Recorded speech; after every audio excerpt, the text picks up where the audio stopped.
서울시장으로 넘어가 보겠습니다. 서울시장 너무 재미없어요. 지금 특히 민주당 경선도 별 관심을 못 받지만 그나마 유일하게 좀 관심을 받는 거는 도이치모터스 관련해서 정원호 구청장에게 박주민 의원이 좀 공격을 하고 있는 것 같은데 민주당 내에서도 좀 왜 그렇게 공격을 하냐 뭐 이런 이야기도 있죠. 어때요? 이제 약간 역효과가 좀 난 것 같아요. 잘 안 먹히는 것 같고 왜냐하면 이게 도이치모터스라고 하는 것은 주가 조작 세력 그리고 이퀄 김건희 여사 딱 이렇게 연결돼 있는 거잖아요. 근데 그러니까 김건희로 덮어 씌우려고 약간 했던 의도가 있는 거 아니냐? 악질적이다. 라고 생각하는 사람들. 그래서 지금 우리는 정책 선거를 해도 충분히 서울 시민들의 미래를 이야기하고 그 비전 경쟁을 해도 충분한데 왜 네거티브까지 갖고 오냐라고 하는 흐름이 한쪽에 있는 것 같고 뭐 검증 차원이다. 검증을 받은 바가 크게 없지 않았냐라고 하는 측면에서 이제 이야기를 하는데 제가 볼 때는 여론에서는 이 좀 그 네거티브 자체에 대한 우호적인 감정이 별로 없는 것 같습니다. 네거티브 자체를 별로 민주당에서 안 좋아했을 것이다. 맞습니다. 예. 네. 그럴까요? 그렇지 않아요? 아니 근데 아니요. 괜찮아요. 예, 어떻게 보세요? 그러니까 박주민 의원 같은 경우는 지금 어떻게 해서든 제가 좀 속상하실 것 같아요. 지금 분위기로는. 왜냐하면 좀 오랫동안 서울시장을 좀 준비를 했었고 관심이 많았었는데 이렇게 갑자기 좀 새로운 뉴페이스가 근데 좀 올라왔잖아요. 2등, 3등 후보가 1등 후보를 상대로 네거티브를 하는 거는 뭐 너무 당연한 거고 근데 그 네거티브 자체가 되게 효과가 있는 것 같아 보이지는 저는 않고 오히려 기사가 되려면은 1등 후보가 2등 후보한테 네거티브를 하면 재밌는데 예를 들면 정원호 전 구청장이 박주민 의원과 관련해서 할 수 있는 것들이 좀 있거든요. 근데 그걸 안 하고 있으니까 뭐 그냥 이렇게 스무스하게 지나가지 않을까라는 생각이 매너 들어요. 게임 해야지 매너 게임. 어떻게 보세요? 이거를 좀 뭐 대세를 역전시킬 만한 그런 아닙니다. 파괴력이 있다고 보기는 어렵지만 민주당 지지층과 권리당원의 감정의 선을 건드는 포인트는 될 것 같아요. 왜냐하면 거기에 김건희가 나오잖아요. 네네네. 아니 지금 김건희랑 연관된 도이치 거기서 후원받고 말이야. 그때가 어느 때인데 그때 가서 골프 치고 막 웃고 사진 찍고 이게 맞아? 이런 생각을 할 것 같아요. 이게 정무적인 판단이 맞아? 그래서 어느 정도 정원호 구청장이 뭐 원사이드하게 이길 그런 경선이었는데 약간은 좀 조정이 있지 않을까. 그래서 만약에 결선에 박주민 의원하고 가게 된다면 박주민 의원이 더 세게 공격할 거예요. 내가 조금만 더 세게 공격하면은 확실히 보내버릴 수 있다. 그 정도가 된다면은 결과도 알 수 없지 않을까. 근데 이것만 가지고는 역전하기는 어려워요. 또 뭔가가 하나 더 있어야 되지 않을까. 더 센 게 있어야 된다. 그래서 뭐 결론적으로 말씀드리면 정원호 전 구청장이 민주당 후보가 될 거는 같아요. 근데 그 지점을 좀 봐야 되게 이거 사실 처음에 던진 사람이 김재섭 의원이었잖아요. 네, 맞죠. 김재섭 의원이 막 의혹을 제기했는데 근데 그거를 민주당 의원이 받아서 같은 당 유력 후보에게 던진다는 것은 이거는 그냥 싸우자라는 의미로 받아들여야 되잖아요. 제가 아까 말씀드린 게 구조적으로 지난번 경선 때도 그러니까 예전에 박근혜 대통령, 박근혜 후보와 이명박 후보가 붙었을 때는 거의 서로의 범죄 사실을 거의 사실에 기반해 가지고 서로 공격을 해가지고 둘 다 이제 감옥에 갔잖아요. 그것 때문에. 맞아요. 네. 근데 사실에 기반해서. 근데 지금 여기는 지난번 우리 대선 때도 봤지만 이낙연 후보하고 이재명 후보하고 나름대로의 근거는 가지고 본인들이 확신 속에서 뭐 했겠지만 실제적으로는 그게 일반화 될 수도 없는 것이고 오히려 검찰의 어떤 그 공력 그런 것들에 대해서 당했다라고 하는 측면이 이 지지층 내에서는 훨씬 크기 때문에 근데 지금의 공격이 약간 구조적으로 그때와 비슷한 거예요. 네, 상대방한테 뭔가 소스를 받아가지고 우리 팀을 공격하는 데 쓴다. 그러면서 지금 초과 삼관을 다 태울 우려가 있는 공격이다라고 하는 점에서 사람들이 약간 눈살을 좀 찌푸리고 있는 것 같아요. 저는 근데 그런 거랑은 다른 게 예를 들면은 대장동은요 이낙연 전 총리 측에서 시작되었고 국민의힘이 받은 거잖아요. 그렇죠. 지금은 국민의힘이 시작해가지고 이제 박주민 의원 쪽이 받은 거고요. 그 구조 자체가 다르고 그 다음에 검찰이 개입할 여지가 없습니다. 왜냐면은 그냥 예를 들면은 그 박주민 의원도 지금 도덕성 문제 그 정도로 정무적 감각이 없느냐 이 정도로만 비판을 하고 있는 거잖아요. 근데 이거 갖고 뭐 도이치모터스 후원 받았는데 거기 왜 참여했느냐 정도로는 그게 크게 파급력이 없고 그러면 만약에 뭐 도이치모터스에서 돈을 받았다거나 뭐 접대를 받았다거나 여기까지 들어가야 될 텐데 거기까지 가는 건 아니잖아요. 네. 거기까지 갈 가능성은 없는 거예요? 그건 제가 모르죠. 박주민 의원이 알겠죠. 지방 정부의 장으로서 여기서 멈출 것이다. 지방 정부의 장으로서 도이치모터스가 아마도 뭐 스포츠 대회에 굉장히 많이 후원하고 협찬하고 이런 게 성동구뿐만 아니라 다른 지자체들도 상당히 많다 그래요. 본사가 거기 있다면서요? 네, 성동구에. 본사가 하필 거기 있고 그다음에 서울 중구의 경우는 대기업의 본사가 한 50개가 있어요. 그런 것들이 상당히 많이 이루어지거든요. 지금 국민의힘 구청장 속에서 그런 것들이 상당히 많이 이루어져요. 근데 그거를 다 껌껌이 해가지고 물론 지지층들에게 도이치모터스가 김건희하고 연결돼 있고 뭐 정원호를 김건희랑 연결시키려고 하는 부분에서 이거 문제 있는 거 아니야라고 생각하는 아주 극히 일부의 사람들이 있을 수 있겠으나 효과적이지가 않고 오히려 이게 초과상관 태우는 결과로 나타날 수가 있으니 오히려 우려가 된다. 역설적으로 얘기하면 국민의힘에서 먼저 제기한 의혹을 그 박주민 의원이 받았다는 것 자체는 다른 게 없다라는 의미일 수도 있어요. 예단하기는 어렵지만 네. 다른 게 없다는 게 무슨 뜻이죠? 다른 네거티브 소재가 없기 때문에 국민의힘에서 먼저 띄운 것들을 받아서 쓰는 것이 아닙니다. 있습니까? 아니 대표님 당 대표님 근거가 있습니까? 지시를 내려주십시오. 들은 얘기가 있습니다. 민감 표명하셔야 돼요. 오세훈 시장 쪽에서 아주 지금 면밀하게 뭐가 지금 있습니까, 진짜? 네, 여러 가지 이제 도덕적, 윤리적, 뭐 법률적 문제까지도 건들 그래요? 만한 2가지 정도를 지금 다 준비하고 있다. 그렇게 좀 알려져 있습니다. 몇 가지까지 두 나왔어요? 가지. 네. 딱 2가지가 뭐가 이제 도덕적인 검증이 윤리적, 있어야 된다. 법률적. 윤리적, 법률적 네. 뭐가 검증을 해야 된다는 게 네, 나왔습니다. 제보를 받고 음. 좀 이제 확인 작업을 하고 있는 거 아니냐. 그런 조사하는 생각이 좀 단계군요. 듭니다. 네. 네. 조사하면 다 나오는 단계.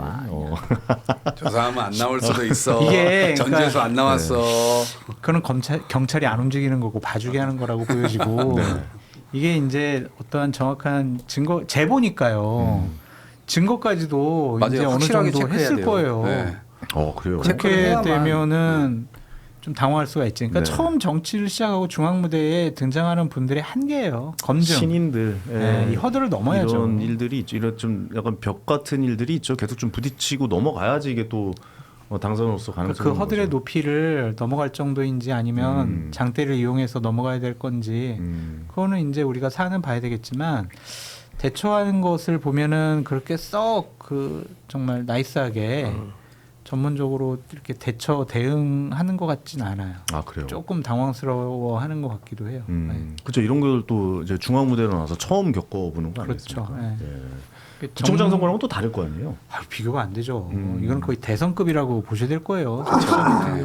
근데 또 저는 방어를 오히려 좀 잘한다고 느낀 거는 네. 정원호 후보는 뒤로 물러나 있고 다른 서울의 지역 같은 캠프에 있는 국회의원분들이 지금 나와서 막 뭐라고 하니까 박주민 캠프에서 아니 정원호 어디 갔냐고 정원호 어디 갔어 왜 딴 사람들이 이러고 있는 거야 라고 또 논쟁이 그쪽으로 가더라고요. 아니 근데 방어 잘하고 있다고. 그 성동구 지역구의 의원이 전현희 의원이잖아요. 네 맞아요. 네. 그 전현희 의원은 뭐 어떻게 포지셔닝을 하고 계신지 좀 궁금하네요 지금. 이제 그래도 후보 대 후보니까 후보 대 후보로서 뭐 싸우시는 것 같아요. 자잘한 거 하시더라고요. 성공버스라고 그래가지고 이제 그 성동구 내에 돌아다니는 이제 뭐 버스 이게 뭐 혈세를 많이 먹었다. 정책 실효성이 없다. 정말 성공한 구청장이 맞나? 요 정도 선에서 하시는데 조금 이제 한 줄 인용하기도 조금 속되게 말해서 좀 약한 그런. 정원호 구청장이 핵심 공약이죠. 하시더라고요. 그 버스를 군데군데 이제 골목골목까지 다 이제 버스를 보낸다. 네. 그런 공약도 냈었었죠. 본경선에서 만약에 박주민, 정원호 이 두 분이 되면 전현희 후보가 의원이 누구 손을 들어줄까? 그것도 좀 관건이 될 것 같아요. 결선감. 돼요. 정원호 구청장 들어주면 그냥 끝난 거고. 그래요. 그렇게 봐야죠, 뭐. 근데 아마 박주민 의원 하면 모르긴 몰라도 두 분의 총합이 아마 안 될 것이다. 결선이 없을 것이다. 그럴 결선이 없을 클 것이다. 것 같아요. 결선이 없어요? 네, 한 결선이 방에 없을 이번에 거죠. 그냥 끝나요? 50% 누군가 50% 넘을 것 같아요? 절반을 3명이서 3명 중에 한 분이 넘을 것 같아요. 그래요? 네. 알겠습니다. 그 결과 한번 지켜보도록 하겠고 경기도로 넘어가 볼게요. 경기도 민주당 뭐 당내 경선이 거의 뭐 확정이다라고 불릴 정도로 경기도 쪽에는 국민의힘 쪽은 거의 포기 단계? 경선이 이렇게 봐야 본선이다. 되나요? 뭐 네. 그런 생각이 들고 얼마나 사람이 없으면 추가 공모해가지고 유승민, 뭐 김문수 아니면 이진수 이렇게 계속 넣어보겠어요. 양양자, 함진규 이 두 분이 지금 출마 선언을 했는데 경쟁력이 없다고 판단을 한 거겠죠. 근데 이 정도까지는 아니지 않았나요? 경기도 예전에 그 저번에도 사실 굉장히 박빙이었잖아요. 김동연 지사랑 김은혜 그때는 대선 직후니까 당연히 국민의힘 세가 강할 수밖에 그리고 없고. 처음에 출구조사에서는 김은혜 의원이 앞서는 걸로 나왔어요. 근데 이제 역전된 거죠 결국에는. 전 데자뷰가 2018년 데자뷰가 되는데 서울시장 후보를 못 구해가지고 당시에 홍준표 대표가 그때 이제 기자들이 달라붙으면 홍준표 시장은 좀 성을 많이 내잖아요. 기자들이 달라붙어갖고 서울시장 어떻게 하실 거예요? 막 이렇게 물어보니까 이제 친한 기자가 하나 있었어요. 그 기자한테 네가 나가라 임마. 그래가지고 그때 누가 나왔죠? 그때 김문수 나오셨잖아요. 그때 못 구해가지고 경기지사를 했던 김문수 후보를 차출해가지고 박원순, 안철수, 김문수 이렇게 해서 김문수 후보가 2등을 했어요. 근데 안철수 후보가 3등을 하고 독일 간다 그랬는데 저한테 들켜갖고 도망가시고 요 스토리가 이제 완성이 되는 거거든요. 재밌는 스토리가 있었군요. 예. 또 김문수네. 이번에 경기도. 그래요. 그때 네가 나가라 임마 이래가지고 그 기자 저랑 친한 기자인데 걔가 당황을 해가지고 진짜 날 나가야 되나? 공천 주시는 건가? 이렇게 오해할 수 있잖아요. 근데 지금은 후보가 없을 수밖에 없는 게 김은혜 후보가 도망가 버렸잖아요. 아예 언급 안 되려고 노력하셨던 것 같아요. 엄청 노력 많이 했어요. 그러니까 이제 지금 그냥 그런 상태인 것 같고 특히나 지금 양양자 최고위원은 당의 지도부잖아요. 근데 지금 없는 사람처럼 쳐버린단 말이에요. 공관위에서는 이거 대단히 아마 모욕감 느끼실 거예요. 아무래도 좀 비판을 많이 했죠. 당내 이제 당 대표를 향한 뭐 많은 화살도 쐈고 그래서 생각을 하지 않았나 싶기도 하고요. 그러니까 약간 주호영 의원도 그렇고 양양자 최고위원도 그렇고 장동혁 대표한테 한 번 대들었던 사람들 이런 사람들은 전부 사실은 윤리위가 있었으면 윤리위로 다 처단했을 텐데 윤리위 6월 3일까지 중단해 주세요. 가로치고 생략된 얘기가 공관위가 앞으로 그 역할을 할 겁니다. 이게 좀 숨어 있다고 봅니다. 그래서 공관위에서는 지금 그런 식으로 아예 그냥 예우도 없고 아예 그냥 뭔가 뭉개는 듯한 이런 이 행동을 계속 보여주고 있어서 안타깝다. 네네. 경기도지사 그럼 민주당 후보는 당 대표님 어떻게 봐야 됩니까? 그러니까 추미애 의원이 좀 가깝다라고 봐야 됩니까? 지금 현재로서는 거의 뭐 99% 추미애 의원이 되는 것이 아니냐 99%. 그런 얘기를 많이 하더라고요. 김동연 지사가 어쨌든 본인 지사 된 다음에 친명 그룹들에 대해서 상당히 좀 서운하게 했다. 그것이 좀 풀리지 않았다. 우리 사람이 아니다. 뭐 그런 얘기가 있어요. 근데 여론조사는 김동연 시장이 더 그건 일반 경기도민 여론조사를 했을 때 그때지만 민주당 지지층으로 하면은 추미애 의원이 좀 높게 나오는 것 같습니다. 그래서 강성 지지층의 지지를 받는 추미애 의원이 상대적으로 좀 유리해 보이지 않느냐 그런 생각이 드네요. 하지만 아까 말씀대로라면은 한준호 의원이 오늘 이후로 힘을 더 받을 수도 있는 상황 아닙니까? 그렇게 따지면? 오늘 저 유시민 작가님의 저 많이 나온다라면? 그 생각 못했는데 합쳐지겠죠. 또 한준호 의원이랑 인터뷰하세요? 아니요 아직. 아니 근데 국민의힘이 사실은 자중 질환이다 보니까 민주당 내 긴장감이 많이 풀린 것 같고 만약에 국민의힘이 되게 유력한 후보를 내고 좀 힘이 좀 제대로 된 후보를 낼 수 있는 상황이면은 민주당에서도 필승 카드를 내겠다라는 그런 그 위기 의식이 고조가 될 텐데 지금은 그게 없는 상태 같아요. 아예 뭐가 보이지 않으니까. 저는 서울과는 다르게 경기도는 본선을 한 번 더 할 것 같다는 생각이 좀 들어요. 본선을 한 번 더 한다고요? 과반 50% 많은 분이 없으시면 결국은 결선으로 한 번 더 가거든요. 근데 경기도는 2등, 3등, 1등, 2등, 3등이 뭐 도민 전체 여론조사는 10%씩 차이가 나더라고요. 김동연 지사 가장 앞서고 그다음에 34, 24, 14 공교롭게 딱 10 차이가 나요. 이제 그런 상태라면 2등, 3등이 뭔가 이제 엎치락뒤치락 할 것 같은데 그랬을 때 누가 올라가느냐에 따라서 그 표가 어떻게 또 갈라지고 어떻게 뭉치고 할 거냐 그 변수가 지금 남아 있다. 근데 결선 가면 여성 가산 좀 적용이 되나요? 다 되겠죠. 야, 그럼 이것도 모르겠네요. 누가 될지. 왜냐면 그럼 결선은 누가 할 거라 생각하세요? 결선은. 그러니까 일단 김동연 지사는 지금 일단 1등이니까 5대 5란 말이에요. 당원 5, 도민 5. 그러면 도민에서는 1등을 할 거고 뭐 그러면 당원에서는 지금 열심히 노력하고 계신데 3등 내지는 2등을 할 거란 말이에요. 그러면 제가 볼 때는 가능성 면에서는 김동연 지사가 일단 현직 프리미엄도 있고 하니까 올라갈 가능성이 있어 보이고 그다음에 두 분이 경쟁을 하는 거죠. 두 분이 경쟁을 하는. 누가 일 것 같아요? 시간이 좀 남아 있으니까. 너무 원초적인 질문 죄송해요. 얼마든지 저 변수가 남아 있을 수 있다. 민주당은 역선택 없어요? 역선택이요? 늘 들어가 있습니다. 아니 그거는 항상 패시브. 그러면 민주당 지지층에서 하는 거죠. 도민 여론조사. 그럼 뭐 추미애 의원이 유력하지 않을까 싶어요. 역선택으로 역선택을 하니까 역선택 방지 하니까. 조항이 있어서 무당층과 민주당 지지층만을 상대로 여론조사를 시행하고 국민의힘 조금 배제를 하는 거죠. 네. 그렇군요. 그러면은 민주당 지지층, 강성 지지층, 추미애 의원 뭐 이러지 않을까요? 경기도지사 토론 시작하면 재밌겠네요. 네, 왜냐면 오늘 아까 말씀하셨던 이제 내용들이 반영이 된다면 꽤 치열하게 붙을 것 같다는 생각도. 왜냐면 한준호 의원이 이렇게 표현해주고 제가 적진에 가서 직접 얘기를 그 앞에다가 사과해야 된다 뭐 이런 식으로 얘기를 했었잖아요. 네.